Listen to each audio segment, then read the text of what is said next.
जय श्री ओम नमः सिद्धेभ्य नमो अर्हन्ताणं नमो सिद्धाणं नमो आयर्याणं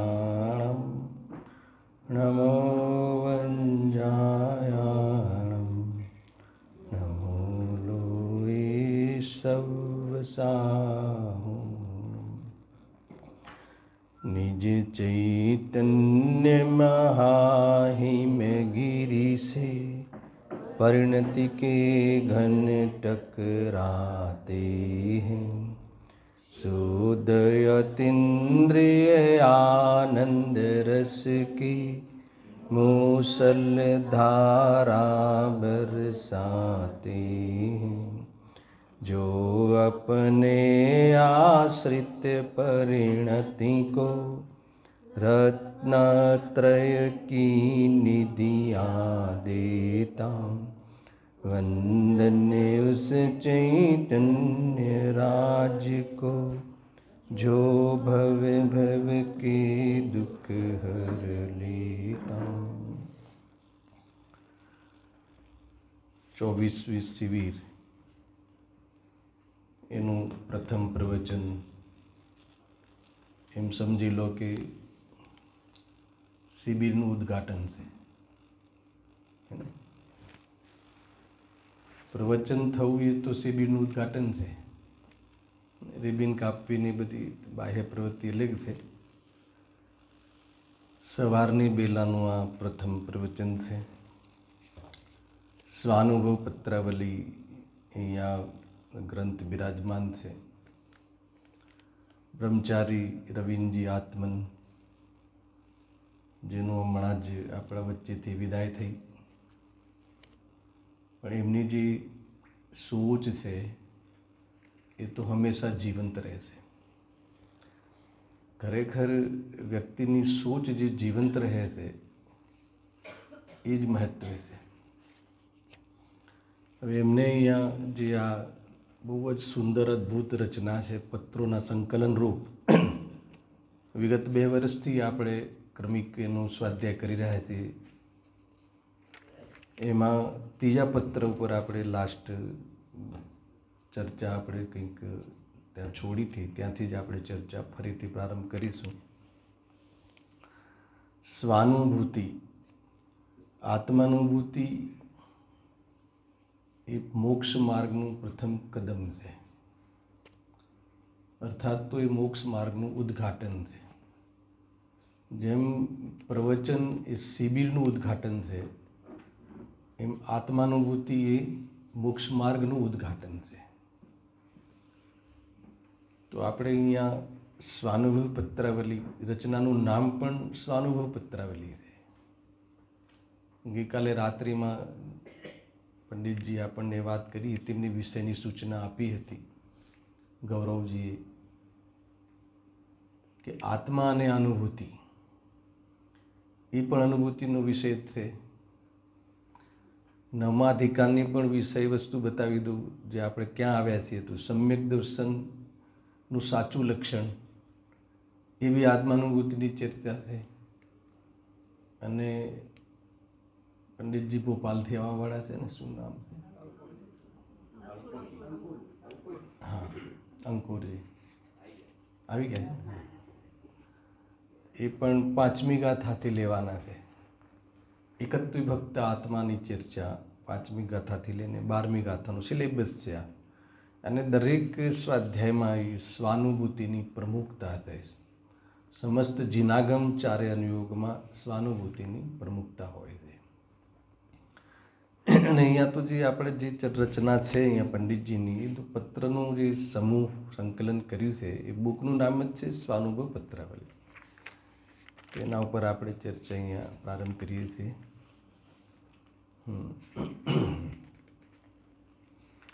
page number છે 14 નંબર છે, ત્યાં સ્ક્રીન પર છે. ગાયક તો ગાયક ही है। એ પ્રથમ જે પત્રની ચર્ચા થઈ ચૂકી, દરેક પત્રનું હેડિંગ કર્યું છે એમણે। બીજું ઉપાદાન નિમિત્ત કા સ્વરૂપ, એની પણ ચર્ચા થઈ ચૂકી છે। હવે શુદ્ધાત્મા ही સચ્ચા ગુરુ है, હેડિંગ આપ્યું છે ત્રીજા પત્રને એમને। શુદ્ધ ચિદ્રૂપો અહમ, ધ્યાન સૂત્ર દ્વારા મંગલાચરણ કરતા હોય છે, એમની એક શૈલી રહી, પદ્ધતિ રહી। શુદ્ધ ચિદ્રૂપો અહમ, આત્માનું આ સ્વરૂપ છે, જે ધ્યેય છે, જેનું ધ્યાન કરવાનું છે, એનું આ સ્વરૂપ છે। કેવો છે આત્મા? શુદ્ધ છે, ચિદ્રૂપ છે। શુદ્ધ છે એનો અર્થ એ છે કે કોઈની સાથે ભળ્યો નથી, મળ્યો નથી, દેહ રૂપે થયો નથી, નાસ્તિથી ઉઠાવી વાત, અને રાગનો જેમાં પ્રવેશ થતો નથી। તો દેહ અને રાગ આદિથી ત્રણેય કાળે રહિત છે એવી શુદ્ધતા, જાણવા છતાં ઘીકૃત અશુદ્ધતા જેનામાં નથી, એને એ જ્ઞાકાર જ્ઞાનમાં જ્ઞાન માત્ર પ્રસિદ્ધિ છે, જ્ઞાન માત્રથી એ પ્રસિદ્ધ છે, એ એની શુદ્ધતા છે। શુદ્ધતાનો અર્થ જ એ છે કે કોઈનામાં ભળી નહીં જવું। અશુદ્ધતા શું છે? બે એકબીજા વસ્તુમાં મળી જવું, એનું નામ અશુદ્ધતા છે। તો કે ભળતું નથી। ચિદ્રૂપ અહમ, ચિદ્રૂપ છે, ચેતન સ્વરૂપ છે, એ જ આત્માની સાચી ઓળખાણ છે, એ જ હું છું, એવું ધ્યાન, એવું સામાયિક દરેક જીવના જીવનમાં રહે, અને એવી પ્રાર્થના જ્ઞાનીઓને હોય છે, એવી પ્રતિજ્ઞા જ્ઞાનીઓને હોય છે। એ જ સામાયિક છે, એ જ ધ્યાન છે, હંમેશા એનું ભાન રહે। શુદ્ધ ચિદ્રૂપો અહમ, કોઈની સાથે સંબંધ નથી, અને સ્વયં પોતે ચિદ્રૂપપણે પ્રસિદ્ધ છે, એવું ભાન રહે, એવું ધ્યાન રહે। અહમ શબ્દમાં ચિદ્રૂપો અહમ, એવો હું છું, એવું ધ્યાન રહે, એટલા માટે એને ધ્યાન સૂત્ર કહ્યું છે। એમાં ધ્યેયને બતાવીને ધ્યાન કરવાની પ્રેરણા આપે છે। હર સૂત્ર, હર જીનાગમનો શબ્દ બ્રહ્મ, બ્રહ્મરૂપી આત્મા, બ્રહ્મ મટાડવા અર્થે પ્રસિદ્ધ કરતા અહીંયા એની ચર્ચા કરવામાં આવે છે। હવે મને એવું પણ ખ્યાલ છે કે આપણે આની જે અમુક ચર્ચા તો થઈ ચૂકી છે, લગભગ એકાદ પેજ તો પછી આપણે સમેટી લીધું હતું છેલ્લું, મેં હમણાં પ્રવચન સાંભળ્યું એટલે ખ્યાલ આવ્યો મને, પણ ફરીથી લેશું આપણે આ પત્ર। ભો આત્મન, આ સંબોધન છે, ભો આત્મન એ ભવ્ય આત્મા, ભોનો અર્થ છે ભવ્ય, હે ને? ભવ્ય કહેતા ચહેરા પર પ્રસન્નતા આવવી જોઈએ। ભવ્યનો અર્થ શું છે ખ્યાલ છે? ભવ્યનો અર્થ એ છે કે જે રત્નત્રયની પ્રાપ્તિ કરવાની જેનામાં પાત્રતા છે, એને ભવ્ય કહેવાય છે। શક્તિ તો સિદ્ધ થવાની એને તમામ જીવરાશિમાં છે, સાંભળજો, એને એવો એક પણ જીવ નથી કે જેનામાં સિદ્ધ થવાની શક્તિ નથી। અનંત ચતુષ્ટયની પ્રાપ્તિ કરવાની ત્રિકાલ શક્તિ, કેવલ જ્ઞાન શક્તિ આદિ તો દરેક જીવ માત્રમાં છે, પણ જેની પર્યાયમાં પણ એવી પાત્રતા સંભવ છે કે જે એ અનંત ચતુષ્ટયને પ્રાપ્ત કરી લે, એને ભવ્ય કહેવાય છે।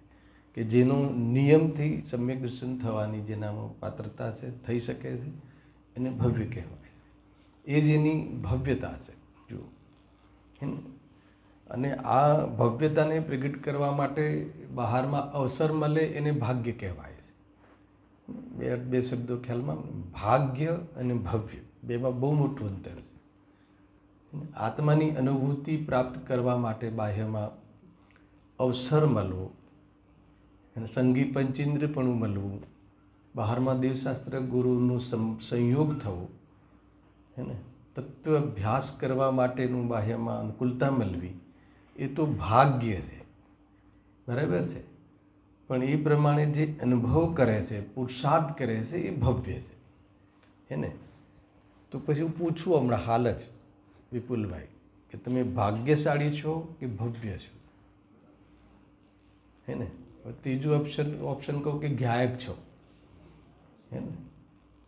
અરે ગાયક છું એવું જેને રુચિ આવે એ ભવ્ય છે, અને એની રુચિ કરવા અર્થે બાહ્યમાં એ પ્રકારેના અનુકૂળતાઓ મળવી, એનું માર્ગદર્શન મળવું, એ ભાગ્ય છે। એ સિવાય ભાગ્યની ચર્ચા છે ક્યાંય? અથવા એ સિવાય અન્ય કોઈ ભાગ્ય નથી.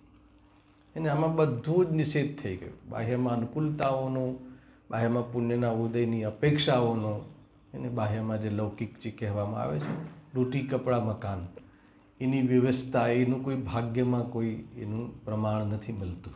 ખ્યાલ આવ્યો? અધ્યાત્મ શૈલીમાં તો એક જ છે કે જેને રત્નત્રયની પ્રાપ્તિ કરવા માટેનું સાચું માર્ગદર્શન મળે, એ ભાગ્ય, એનાથી કોઈ બીજું કોઈ ભાગ્ય હોય નહીં. અને રત્નત્રય પ્રાપ્તિ કરવાની જેની પર્યાયમાં પાત્રતા છે વર્તમાનમાં, એ ભવ્યતા છે. અને એ ભવ્યતાને જે પામે એ પુરુષાર્થી જીવ છે, મોક્ષ માર્ગી જીવ છે. એના 2-3 બાબતો છે. એનું ભલે આપણને એમ લાગે પણ એનો જે મર્મ છે, શબ્દો કહી દે છે આપણને વિદ્વાનો, પણ એનો મર્મ સુધી જો પહોંચો તો ભાવવાસન થાય, અને ભાવવાસન થાય તો વિશુદ્ધિ થાય, અને વિશુદ્ધિ થાય તો એમાં તત્વ નિર્ણયની મદદ મળે, તત્વ નિર્ણય થાય, અને તત્વ નિર્ણય થાય તો તત્વની પ્રતીતિ થાય, અને તત્વની પ્રતીતિ થાય તો મોક્ષ માર્ગનું ઉદ્ઘાટન થાય. અને આ રેન્જ છે પૂરી. એને આટલામાં બધું આવી ગયું. જે પણ જે કોઈ વિદ્વાન જે પણ કોઈ ગાથાની ચર્ચા કરશે એ આ સ્ટેપ પ્રમાણે કરશે. એના સિવાય ભલે સ્ટેપ કહે કે ના કહે, પણ આ સ્ટેપ આવશે જરૂર છે. બરાબર છે? ભો આત્મન, એમાં આટલો વિકલ્પ આવ્યો મને કે ભો આત્મન, હે ભવ્ય આત્મન. કેવું સંબોધન છે, આમ હૃદયમાં આપણને સ્પર્શી જાય. હે ભવ્ય આત્મન. જો હવે તમને ભવ્યનું ભાવાસન થયું ને, ભવ્યનો તમને અર્થ ખબર પડી ને, તો તમને એનો રસ આવશે. ભો આત્મન, હું ભવ્ય છું એમ, મતલબ કે મારામાં રત્નત્રય કરવાની પાત્રતા ઝાંકી છે, એ ભવ્ય. ભો આત્મન स्वयं में तृप्त रहते हुए आनंद में ब्रह्मचर्य को आनंद पूर्वक धारण करे. પહેલાં આ જે કથન કર્યું છે ને, કથન જે પ્રમાણે જે શૈલીથી કર્યું છે ને એને સમજીએ, પછી કથનનો મર્મ સમજીએ. હે ને, એમ લાગે કે જાણે કોઈ આપણને હે ને આજ્ઞા કરતું હોય. જ્ઞાની ધર્માત્મા મુનિરાજ હે ને શું આજ્ઞા આપે છે ને, શું આજ્ઞા આપે છે? रात्रि भोजन નો त्याग करे. सबसे पहले रात्रि भोजन का क्या त्याग करे, अनछना पाने का त्याग करे, नीति न्याय है ने पक्ष रूप जीवन जीवे એમ કહે. યદ્યપિ ચરણાની યોગની ઓરથી એ પણ એક આદેશ જ છે, ના નથી એની, પણ એ એક મૂળ આદેશ છે. શું આદેશ છે? સાંભળજો, સામાન્ય વાત નથી. શું કહ્યું? સ્વયં મેં તૃપ્ત રહેતે હુએ. શું કરવાનું છે? આદેશ છે જ્ઞાનીઓનો. અતુલભાઈ, આનંદ મેં બ્રહ્મચર્ય કો આનંદપૂર્વક ધારણ કરે. બહુ થઈ ગયું હવે, હે ને. હવે આ જે બ્રહ્મચર્યપૂર્વક હે ને આનંદને ધારણ કરે, બ્રહ્મચર્ય કો આનંદપૂર્વક ધારણ કરે, એ અહીંયા કહ્યું છે. બીજી કોઈ આદેશ નથી, બીજી કોઈ આજ્ઞા નથી આપી જ્ઞાનીઓએ કે તમે બહુ થઈ ગયું, સ્વરૂપમાં રમો. નિર્વિકલ્પ થઈને, એટલે બ્રહ્મચર્યનો ઉપાય નિર્વિકલ્પ થઈને, સ્વરૂપમાં સ્થિર થઈને આનંદને ધારણ કરો, મજામાં રહો, એમ અહીંયા કહે છે. તો આ ભાવના ભાવી છે એમ કહો. જ્યારે વિદ્વાનોની ઓરથી આ કથન લઈએ તો એવી શુભ ભાવના ભાવે છે, અને જ્ઞાનીઓની ઓરથી વાત લઈએ તો કે આદેશ આપે છે. આદેશને, ઉપદેશને, આજ્ઞા એ તો જ્ઞાનીઓને શોભે છે. શું આદેશ આપે છે? બ્રહ્મચર્ય, સ્વરૂપમાં સ્થિર રહો, નોર્મલ રહો, આનંદમાં રહો. સ્વરૂપમાં સ્થિર રહો એ ઉપાય છે. શાનો? આનંદનો. નિર્વિકલ્પ રહો, સ્વરૂપમાં સ્થિર રહો. સ્વરૂપમાં સ્થિર રહેવું એ જ બ્રહ્મચર્ય છે. બરાબર છે? ટૂંકમાં સૌથી પહેલાં જે આમની ભાષા છે કે એને ધારણ કરે. કોઈ પૂછ્યું હશે, આ તો કોઈ શ્રોતાઓના એને જિજ્ઞાસાને લઈને આ પત્રોની રચના થઈ છે. કોઈ એમને કોઈ અલગથી લેખ લખ્યા નથી. કોઈ સભામાં કે કોઈ શ્રોતાએ કહ્યું હોય, કોઈ જિજ્ઞાસા કરી હોય તો એના ઉત્તરમાં પ્રશ્ન લખ્યો હોય. તો કોઈ પૂછ્યું હોય કે શું કરવું જોઈએ અમારે ધર્મક્ષેત્રમાં. એને ધર્મક્ષેત્રમાં જેટલી પણ ક્રિયાઓ છે, ધ્યાન રાખજો, જેટલી બી ક્રિયાઓ, એટલે દેવદર્શનથી લઈને વ્રત તપ સુધીની બધી આવી ગઈ. દરેક પ્રકારના હે ને કેરેક્ટરની ક્રિયાઓ આવી ગઈ, દરેક દૃષ્ટિકોણથી. કઈ ક્રિયાઓ? દેવદર્શનથી. સામાન્ય જીવન કેવું હોય? સામાન્ય જીવન ધર્મક્ષેત્રમાં દેવદર્શન, પૂજા પાઠ આદિ, બરાબર છે, સ્વાધ્યાય, તત્વચિંતન, મનન આદિ, એનાથી ઉપર જાય તો અણુવ્રતાદિ, એનાથી ઉપર જાય તો મહાવ્રતાદિ, ને પછી તપાદિ. બરાબર. તો જે જૈન શાસ્ત્રમાં, જૈન ધર્મમાં જે પણ શુભ અનુષ્ઠાન, જેટલી પણ ક્રિયાઓ કહી છે, કેમ કે આપણે બી શિબિરનો પ્રારંભ થઈ રહ્યો છે, એમાં પણ આજે આ શુભ અનુષ્ઠાન બધા પૂજા પાઠ સ્વાધ્યાય આદિ ભક્તિ ઓર બી સાંસ્કૃતિક ધાર્મિક કાર્યક્રમ જે પણ કાંઈ થશે, તો એ કહે છે કે એ બધા જ કાર્યોમાં શું કરે? મુખ્ય તત્વ નિર્ણય કરે. અને અગર જો એ તત્વ વિચાર અને કરીને તત્વ નિર્ણય કરતો નથી તો એ ક્રિયાઓનો કોઈ મતલબ નથી. બરાબર. તત્વ નિર્ણય કરે, તત્વ નિર્ણય કરી પોતાના અભિપ્રાયને ઠીક કરે, પોતાના સોચને બરાબર કરે.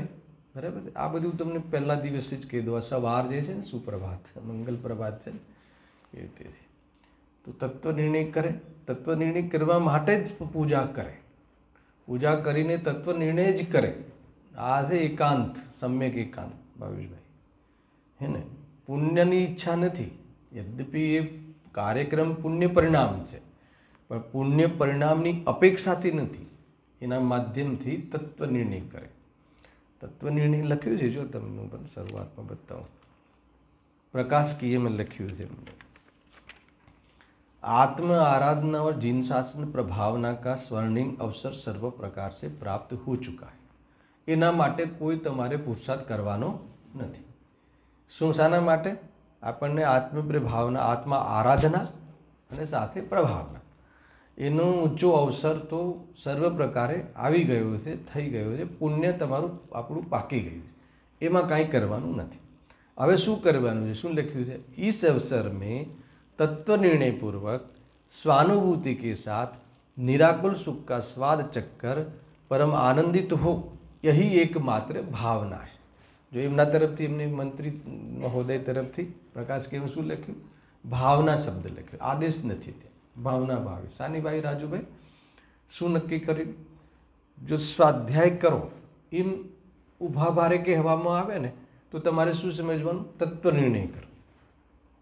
है कोई कहे कि पूजा पाठ करो तो तमारे शुं समझवानुं? एना माध्यमथी तत्व निर्णय करो। पछी आगळ स्टेप छे तत्व निर्णय पूर्वक स्वानुभूति के साथ। आ छे ने एक स्टेप, है ने? स्वानुभूति माटे प्रथम कदम तत्व निर्णय।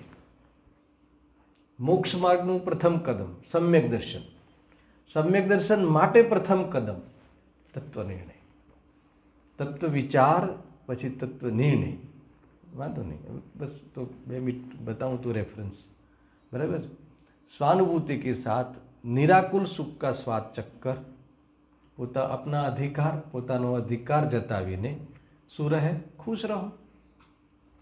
ज्ञानीओने तो एक ज छे इच्छा के बधा खुश रहो, मजामां रहो। केम? के मजामां रहेवानो अधिकार छे अने अवसर छे। बहु सामान्य लई रह्यो छुं पण मार्मिक छे। मजामां रहेवानो अधिकार छे अने आपणी पासे अवसर छे। अवसर छे एटले शुं? आपणी पासे पर्यायमां एवी बाह्य पात्रता, संगी पंचेन्द्रियपणुं अने पर्यायनी अंतरंग पात्रता, 5 लब्धिपूर्वक एने तैयारी करवानुं अने और बाह्य निमित्तों, है ने? देवशास्त्र गुरुथी लईने गुरुदेव सुधी बधी प्रकारना निमित्तों आवी मळ्या छे। हवे कहे छे कि एकमात्र आ ज भावना छे। एने लख्युं छे, मारे ए बतावुं हतुं कि शरूआतमां पहेली ज લીટીમાં तत्व निर्णय करवानो उपदेश आप्यो छे। એટલે તમે જે પણ કોઈ કરો એમાં તત્વ નિર્ણય, જે પણ કોઈ ક્રિયા, દેવ દર્શનથી લઈને રૂમમાં તત્વ ચર્ચા કરો, અહીંયા પાઠ કરો, બપોરે જે પણ કરો એના માધ્યમથી શું કરવાનો? તત્વ નિર્ણય કરો। તત્વ નિર્ણયના માધ્યમથી તત્વની પ્રતીતિ થશે અને તત્વની પ્રતીતિમાં જે શુદ્ધોપયોગનો લાભ થશે, એ નિર્વિકલ્પ દશાનો લાભ થશે। એ બ્રહ્મચર્યનો અંશ છે, એ પૂર્ણ બ્રહ્મચર્યનો અંશ છે અને સ્વરૂપની સ્થિરતાનો અંશ છે, એમ અહીંયા કહે છે। जो स्वयं स्वयं में तृप्त रहे। हाँ, शू कीधुं छे? स्वयं स्वयं में तृप्त रहे। केवी रीते तृप्त रहेवानुं? केवी रीते रहेवानुं? बहु ज सुंदर कथन है, अद्भुत कथन है अने एनु लॉजिक आपसे। स्वयं स्वयं में तृप्त रहे एनाथी शुं थशे? आनंदमय ब्रह्मचर्य को आनंदपूर्वक धारण करी शकाशे। ટૂંકમાં આનંદનું કારણ બ્રહ્મચર્ય છે, બરાબર છે.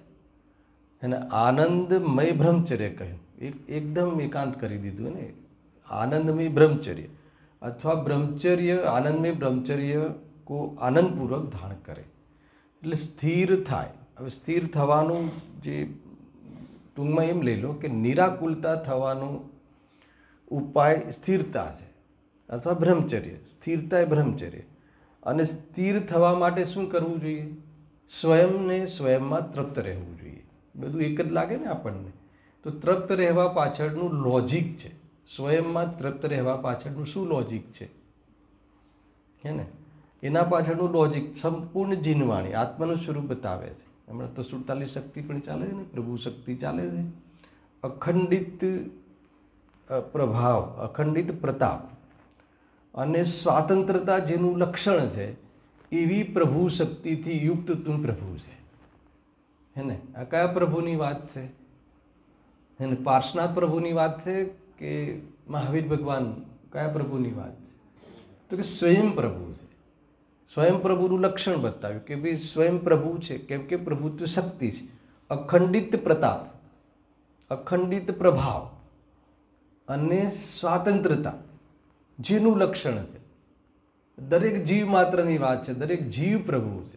અરે દરેક પરમાણુ પ્રભુ છે. પરમાણુ પણ પરમેશ્વર છે, જડેશ્વર છે. પરમેશ્વર અથવા જડે મતલબ કે પ્રભુતાનો અર્થ શું છે? પૂર્ણતા. જેનામાં પૂર્ણતા હોય એ પ્રભુ છે. તો આપણો અહીંયા કહે છે કે અખંડિત પ્રતાપ. ક્યાંથી છે અખંડિત પ્રતાપ? અનાદિથી. આપણો જે પ્રતાપ છે, જે વસ્તુનો પ્રભાવ છે, જે ચતુષ્ટયની અખંડતા છે, એ શું રહે છે? હંમેશા એને પ્રાપ્ત છે, હે ને? આ બહુ મિરેકલ છે. એમ ચમત્કાર લાગે આપણને કે આત્મા બધી રીતે અખંડ છે, હે ને? અને એ અખંડિતતાનો પ્રતાપ અત્યારે પણ વર્તે છે. ભલે હું ન માનું, ભલે હું પોતાને અપૂર્ણ માનું, ભલે હું પરને અપેક્ષાથી જીવન જીવતો હું, પણ આત્મા દરેક જીવનો આત્મા અથવા દરેક જીવ દ્રવ્યથી, ક્ષેત્રથી, કાળથી ને ભાવથી, હે ને, ચારે ઓરથી, ચારે કોરથી, હે ને, બધી રીતે. ચારે ઓરથી એટલે બધી રીતે. ચારે ઓરથી પૂરો કવર થઈ જાય ને આત્મા. એક ચારે ઓર કઈ છે? દ્રવ્ય, ક્ષેત્ર, કાળ અને ભાવ. એમાં કોઈ ખોટ નથી. અને સ્વયંમાં તૃપ્ત રહેવા પાછળનો ન્યાય, લોજિક આપે છે. તૃપ્ત રહેવા ક્યારે તૃપ્ત રહી શકાય? કે જે એની પૂર્ણતા હોય. તો કઈ રીતે કોઈ ખોટ જ ના હોવી જોઈએ, એ જીવ તૃપ્ત રહે. કંઈ ખોટ હોય તો પછી એ વાસ્તવમાં પછી એનામાં વાસનાઓ જાગે ને એમાં એને એ બધી તૃપ્ત રહી જ ના શકે. એ રીતે છે. તો અહીંયા શું કહે છે? સ્વયં તૃપ્ત રહે. શું કામ તૃપ્ત રહેવું જોઈએ? કેમ કે મારામાં કોઈ ખોટ છે જ નહીં. બતાવો કે જે જીવ દ્રવ્ય તરીકે છે અથવા દ્રવ્ય તરીકે છે એમાં શું ખોટ છે? બતાવો. અને દ્રવ્ય તરીકે કોઈ ખોટ છે રાજુ? દ્રવ્ય કોને કહે છે? ગુણ પર્યાયના સમૂહને, ગુણોના સમૂહને ગુણ પર્યાય દ્રવ્ય, હે ને? શું ખોટ છે? અર્હંત ભગવાનના દ્રવ્ય ગુણ પર્યાયમાં અને આપણા દ્રવ્ય ગુણ પર્યાયમાં શું અંતર છે? જે જાણતો અર્હંતને, જે જાણતો અર્હંતને ગુણ દ્રવ્યને પર્યાયપણે, તે જીવ જાણે આત્મને, તસ્મોહ પામે લય કરે. શું અંતર છે? ભગવાનના દ્રવ્યપણા, ગુણપણા અને પર્યાયપણા પૂરી વસ્તુ છે. ક્ષેત્રને સાયલેન્ટ કર્યું. શું અંતર છે? પરમાર્થી કોઈ અંતર નથી, હે ને? પરમાર્થી બંનેમાં કોઈ અંતર નથી. ઉપચારથી કહો, બાહ્ય વિશેષતામાં કહો તો જે અંતર છે એ અંતર છે. એ અંતર ઉપર હાલ ધ્યાન આપવાનું નથી. એ અંતર ઉપર જ ધ્યાન આપ્યું છે કે તમે ભગવાનને હું ભક્ત. એટલે આ જીવ ક્યારેય પણ મંદિરમાં પણ ભક્ત બનીને આવે છે ને ભક્ત બનીને જાય છે. ખ્યાલ આવ્યો? આ રહ્યું ને આપણું જે ખોટું કાર્ય. ભક્ત બનીને આવવું એ તો બરાબર છે, પણ ભગવાન બનીને જવું, ભગવાન બનીને જવું એટલે નિર્ણય કરીને જવું. કે પ્રભુ તમે પણ જીવ દ્રવ્ય છો, હું પણ જીવ દ્રવ્ય છું, તમારામાં આનંદ ગુણ છે, મારામાં આનંદ ગુણ છે, તમારામાં પણ હર સમય અનંત ગુણની અનંતી પર્યાય થાય છે, મારામાં પણ અનંત ગુણની અનંતી પર્યાય થાય છે. અને જે પણ કોઈ પર્યાય થાય છે કેવી છે, હે ને, પરસ્પર અપ્રવત છે, એને એક સમયની મર્યાદાવાળું છે, બસ કોઈ અંતર છે નહીં, જે થવાની હોય એ જ થાય છે. જે કાનૂન છે પર્યાય થવાનો તમારા માટે એ મારા માટે છે, હે ને. આ ખબર નથી એટલે હું દુઃખી છું, હે ને. આ જે મારી અખંડ પ્રતાપ રહ્યો, ભલે મેં અખંડ પ્રતાપ ખ્યાલ આવે તે જ અખંડ પ્રતાપ, ભલે હું પોતાને જડ માન્યો, ભલે હું સંયોગ મટતા એમ માન્યું કે હું ખતમ થઈ ગયો, પણ છતાં પણ અનાદિ અનંત કાલ પ્રવાહમાં રહે છે, વહે છે, પ્રાપ્ત છે. કોણ? સ્વયં. સ્વયં સ્વયંને હંમેશા પ્રાપ્ત છે. શરીરનો વિયોગ થતાં નાશ થાય છે આપણો, અખંડ રહે છે ને, તો દ્રવ્ય તરીકે અખંડ રહે છે. અસંખ્યાત પ્રદેશી, ભલે ચીટીના શરીરમાં ગયો કે હાથીના શરીરમાં ગયો, એને જે પણ વિસ્તાર પામ્યો એ પ્રદેશોમાં, પણ પ્રદેશોમાં કોઈ હાનિ કે વધારો કે કમબટ થયું નથી થયું. એનો અર્થ કે ક્ષેત્રથી પણ ખંડિત નથી થયું. દ્રવ્યન ખંડ્યામી ન ક્ષેત્રેન ખંડ્યામી, બરાબર છે. ગુણોમાં શું કમી આવી? અનંત ગુણોમાં કોઈ કમી ન આવી, હે ને. અને ન દ્રવ્ય અને કાલેન ખંડ્યામી, કયો એવો કાળ છે કે તમે છો અને કયો એવો કાળ છે કે તમે એ કાળમાં નહોતા, એવું એક વર્ષ બતાવ્યું, હે ને. હે, એક વર્ષ તો બતાવો, એક મહિનો બતાવો, બરાબર છે, એક દિવસ બતાવો, અરે એક સેકન્ડ બતાવો, એક સમય બતાવો. એવો એક સમય બતાવો કે એક સમય, એ સમયમાં તમે હતા અને પછી બીજા સમયમાં તમે નહોતા, બતાવો. હલાવે કે નહીં, હે ને. હતાના નહોતા થઈ જશે એ બધી વાતો ગપ્પા છે, હે ને. એ કોઈ અપેક્ષાથી કથન છે, ઉપચારથી કથન છે, પણ સત્યની ઓર એ બધા ગપ છે, એ સમજી લેવું. એને પહેલાં હતા ને હવે નહોતા, એ તો કોઈ ક્ષેત્રની અપેક્ષા છે. અહીંયા હતા અને હવે નથી, એટલે સ્વર્ગમાં ગયા છે. અને એ બી બધા ઉપચારના કથન છે. અહીંયા તો કહે છે કે આત્મા ચતુષ્ટયની બહાર આવતો જ નથી. આજ સુધી કોઈ દ્રવ્ય પોતાના ચતુષ્ટયની બહાર જોવા મળે તો બતાવો. કોઈ આત્મા ઘરમાં જોવા મળે તો બતાવજો. તો કે તને જોતા નથી આવડતું, તારી દ્રષ્ટિમાં દોષ છે, તારા દેખવામાં દોષ છે, હે ને, એટલે ત્યાં તું તૃપ્ત થતો નથી, હે ને. એ રીતે છે. હા, વિચાર કરવા જેવો છે. જો સ્વયં સ્વયં મેં તૃપ્ત રહે, તૃપ્ત રહેવા પાછળનો આદેશ આપે છે અને તૃપ્ત રહેવા પાછળનું રીઝન આપે છે. કેવી રીતે તૃપ્ત રહેવું? અમારે કેટલી બધી, અમારામાં તો બધી તકલીફ હોય. કોઈ તકલીફ નથી, હે ને, કોઈ જ તકલીફ નથી. તકલીફ લાગે છે એ મોહને લાગે છે, મોહના કારણે લાગે છે, અણસમજના કારણે લાગે છે, અજ્ઞાનમાં લાગે છે. બાકી કોઈમાં કોઈ પણ ખોટ નથી. બતાવો કોઈ ખોટ હોય તો બતાવો. પંડમન કરવામાં કોઈ તાકાત લગાવવી પડતી હોય હર ગુણમાં, તો એવું તો છે નહીં. તો 80મી ગાથાનું પ્રમાણ આપ્યું. ઓર બી આ વસ્તુની, હે ને, 5મી ગાથા ચાલશે ને હમણાં, તો એમાં પણ બતાવશે. આગમના સેવનથી નક્કી થશે, પછી યુક્તિના અવલંબનથી નક્કી થશે, બરાબર ગુરુના ઉપદેશથી પણ નક્કી થશે, એટલે ચર્ચાઓથી પણ આ જ નક્કી થશે. શું નક્કી થશે? હું પ્રભુ છું, હે ને. સ્વયંમાં તૃપ્ત રહેવા માટેનો ન્યાય, તૃપ્ત રહેવા પાછળનું રીઝન, જરા પણ વિચલિત ન થવા પાછળનું રીઝન, કેમ કે કોઈ ખોટ તો છે નહીં, એમ અહીંયા કહે છે. તો એ પ્રમાણે બહુ જબરજસ્ત વાત કરી છે કે એમ એ રીતે તૃપ્ત રહેતા આનંદમય, જે આનંદનું કારણ છે એવું બ્રહ્મચર્ય, એવી સ્થિરતા, હે ને, વિચલિત ન થવું, એને શું કરો? ધારણ કરો. ધારણ કરો, આજે જ ધારણ કરો. સ્થિર રહો. કોઈ પણ કંઈ પણ, જે કોઈ બી બહારનું મારામાં કાંઈ નથી, મારું બધું જ મારામાં છે. એક બોલ પણ છે બેનશ્રી, મારું બધું જ મારામાં છે, બહારમાં મારું કાંઈ નથી અને બહારનું મારામાં કાંઈ નથી. એટલે મારે પરની અપેક્ષા નથી અને પરને મારી અપેક્ષા નથી. તું શું કર? શાંતિથી આનંદ કર. આ કેવું, હે ને. આપણને એમ લાગે કે નહીં, છોકરાઓને તો મારી અપેક્ષા છે, સમાજને મારી અપેક્ષા છે, હે ને. કોઈને કોઈની અપેક્ષા નથી. કેટલાય બધા આવીને, અત્યારે ચાલે છે ચૂંટણીનો માહોલ ચાલે છે, તો કેટલા બી બધા પ્રધાનમંત્રીઓ આવીને જતા રહ્યા, તો દેશ તો ચાલે છે, હે ને. તો કોના વગર કાંઈ અટક્યું? તો કે બહારમાં મારું કાંઈ નથી, હે ને, બધું જ મારામાં છે. મારું બહારમાં કાંઈ નથી, બહારનું મારામાં કાંઈ નથી, અને બધા જ બધામાં છે, બધા જ પોતપોતાનામાં છે, બધા બધામાં છે એટલે બધા જ પોતપોતાનામાં છે અને પરિપૂર્ણ છે. જો આ સમાચાર મળી જાય અથવા સમાચારનો આપણને મળી જાય એટલે ભલ્યા તો છે જ, આ સમાચારનો મર્મ ભાવાસન થઈ જાય અને પછી દુઃખી થઈને બતાવો, ચેલેન્જ છે, ના થઈ શકે, નોર્મલ રહે. બહુ અદ્ભુત વાતો છે ભાઈ, આ બહુ અદ્ભુત વાતો છે. સ્વયં મેં તૃપ્ત રહે, જાણે આપણને આદેશ આપતા તૃપ્ત રહો, શાંતિથી રહો. અરે શાંતિથી કેવી રીતે રહીએ? કેમ શાંતિ? અરે આને આમ છે, આને આમ છે. અરે બધું, કોઈને કાંઈ નથી, એ બધું જ બરાબર એના જે સ્વકાલમાં જે થવાનું હોય એમ જ થાય છે. જડ જડ રૂપે પરિણમે છે, ચેતન ચેતન રૂપે પરિણમે છે.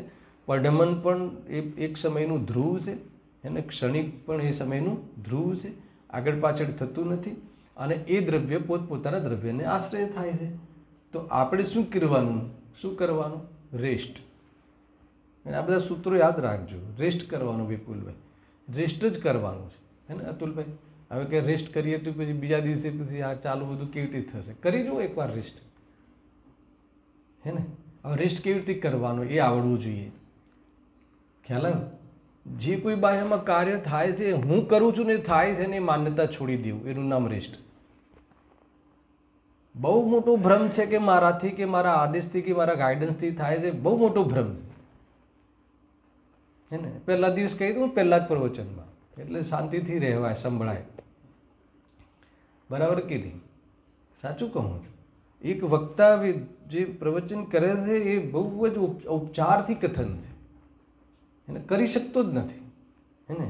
આત્મા પ્રવચન કરે કે જાણે, હે ને ભાઈ? એ આત્મા વક્તા નથી, હે ને? વક્તાપણું તો એક સમયનું એક કેરેક્ટર છે, એ ધ્યાનમાં રાખવું જોઈએ. જો આ ધ્યાનમાં રાખે તો શું કરી શકે? રેસ્ટ કરી શકે.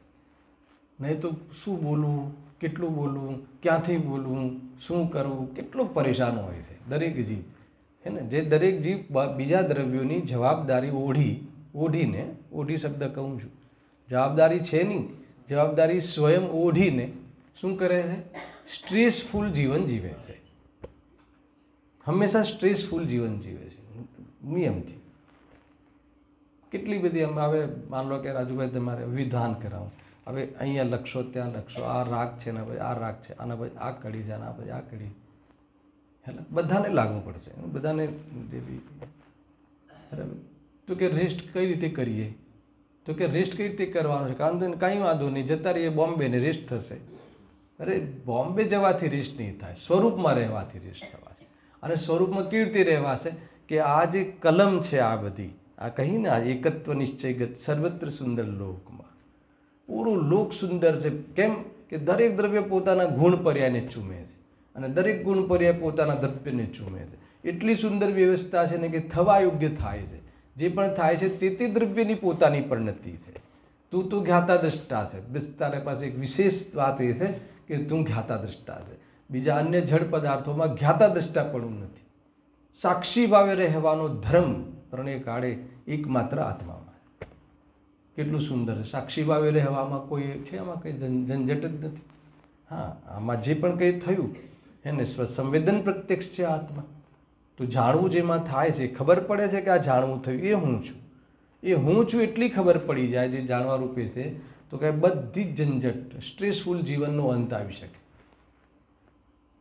હે ને? નહીં તો એમ થશે કે આ બસ એમ જ લાગે કે એને હવે વળી પાછું અઠવાડિયું બરાબર આ કરવાનું, તે કરવાનું, કેટલું ધ્યાન આપવાનું. કાલે મજૂરની મિટિંગ ચાલતી હતી ને, હે ને? એક સરસ મજૂરની મિટિંગ ચાલતી હતી નીચે, કેટલું બધું ગાઈડન્સ. અરે કાંઈ નથી, કોઈ એ ગાઈડન્સ આપવાનો ભાવ બી એના સ્વકાલમાં થવા યોગ્ય થયો છે. એ આશ્રવ નામનું એક સ્વતંત્ર તત્વ છે, એને એનો ક્રમ છે અને જીવ તત્વ નથી. જાણવામાં જેમાં આવે છે એ જ્ઞાતા દ્રષ્ટા એ મારી પહેચાન છે. એકવાર પોતાની પહેચાન કરી લે તો સ્ટ્રેસફુલ જીવનનો અંત આવી જાય. અને બધા જ સ્ટ્રેસથી જીવે છે ને જીવ, દરેક નાનું બાળક પણ, હે ને? તમે રમકડા આપી દો આજે થોડા ઘણા, ક્યાં મૂકવું? કબાટમાં, હે ને? કાલે પેલા છોકરાઓ આવશે એને આપું કે ના આપું, સ્ટ્રેસ ચાલુ છે. જોઈએ ને, ખ્યાલ આવી જાય બાળકને, એની મનગમતી ચીજો લાવી આપો તમે.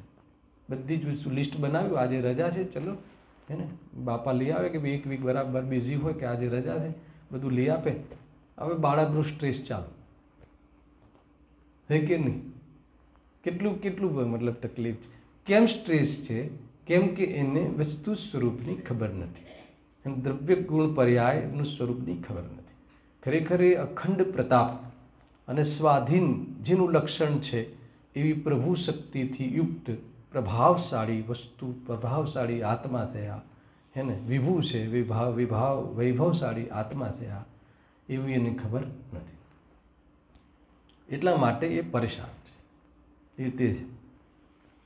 આમાં સદા પ્રીતિવંત બન, આમાં સદા સંતુષ્ટ ને, આનાથી બન તું તૃપ્ત, તુજને સુખ અહો ઉત્તમ થશે. કેટલું શાંતિથી એમ સમજમાં આવે એવી વસ્તુ છે. કમાલ કરી છે આચાર્ય. આમાં સદા પ્રીતિવંત બન, આમાં સદા સંતુષ્ટ ને, આનાથી બન તું તૃપ્ત, તુજને સુખ અહો ઉત્તમ થશે. હે ને, આત્મા જ શરણ છે. આત્મા જ, અહીંયા શું હેડિંગ આપ્યું છે? શુદ્ધાત્મા હિ સચ્ચા ગુરુ. ગજબનું હેડિંગ પણ આપ્યું છે જે વક્તાઓએ જે બી આપ્યું હોય. વિશ્વની અંદર એક જ ચીજ મહાન છે. કોણ? શુદ્ધાત્મા? કે ના, મારો શુદ્ધાત્મા, હું, મારા માટે હું, હે ને, મહાન છે, ઉત્તમ છે ને શરણ છે. કેટલી ચીજો? ચત્તારી મંગલમ, હે ને, મહાન છે, મંગલ છે, હે ને. દુનિયામાં ઉત્તમ કેટલું? 4 ઉત્તમ છે, 4 મંગલ છે, 4 શરણ છે. એ બહુ ઉપચાર કથન છે, હે ને. એકમાત્ર કોણ મંગલ છે? શુદ્ધાત્મા જ મંગલ છે, શુદ્ધાત્મા જ ઉત્તમ છે, શુદ્ધાત્મા શું છે? શરણ, હે ને. એવું બતાવનાર અર્યંત આદિ પણ મંગલ આદિ છે, ઉત્તમ આદિ છે, હે ને. અને વાસ્તવમાં જે જૈન ધર્મને ધારણ કરે છે એ ધર્મ પણ ઉત્તમ છે.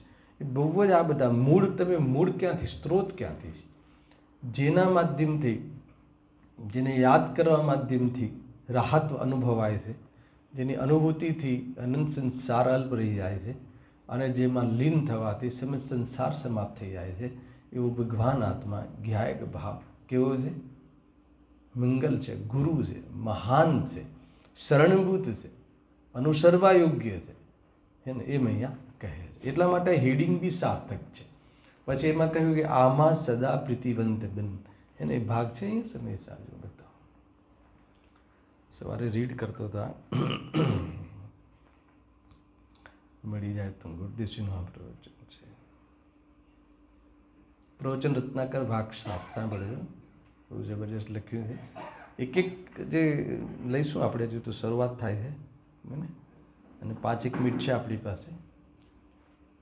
પ્રવચન રત્નાકર ભાગ 7મો છે ને?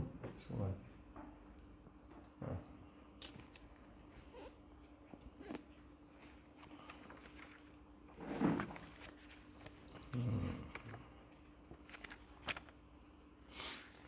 બસો ને 6 ગાથા છે, જે અહીંયા સંતુષ્ટ રહેવાની જે પ્રેરણા આપી છે, કે આદેશ આપ્યો છે, હે ને.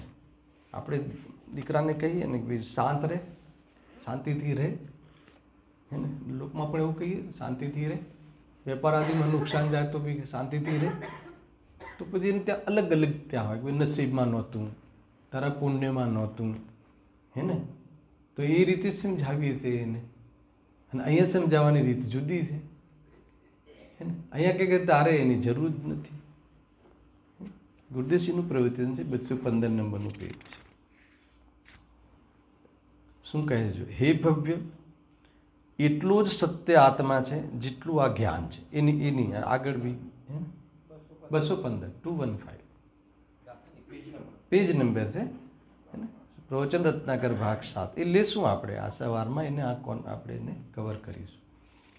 થોડું ઘણું 1-2 બોલ લઈશું આમાંથી, કેમ કે એના રિલેટેડ આમાં વાત છે. આમાં સદા પ્રીતિવંત બેન 215 જો. હે ભવ્ય, હા તું આમ કર. એક એમ મૂળ ગાથામાં કહ્યું છે ને, આ એમાંથી હે ભવ્ય એ સંબોધન કાઢ્યું. ભલે કહે છે કે હે ભવ્ય, ભવ્યનો તમને મેં અર્થ કરી દીધો આજે, બરાબર. એટલું જ સત્ય આત્મા છે, એટલું જ પરમાર્થ સ્વરૂપ આત્મા છે, એટલું જ આ જ્ઞાન છે. એટલે શું કહેવું છે આમાં? અર્થાત કહીને કહ્યું કે જેટલું જ્ઞાન છે આત્મા જ્ઞાન પ્રમાણે છે અને જ્ઞાન આત્મ પ્રમાણે છે. એની બહાર ન આત્મા છે ન આત્માનું કાંઈ છે. પછી ગુરુદેવની શૈલી રહી કે પૂજા પાઠ આદિ શુભ ભાવમાં આત્મા નથી, આત્મામાં શુભ ભાવ નથી. મને એમ લાગે છે કે જે આ નવ પદાર્થની શૈલી છે ને, પદાર્થની શૈલી, એ ગુરુદેવને એ શૈલીમાં રસ આવી ગયો.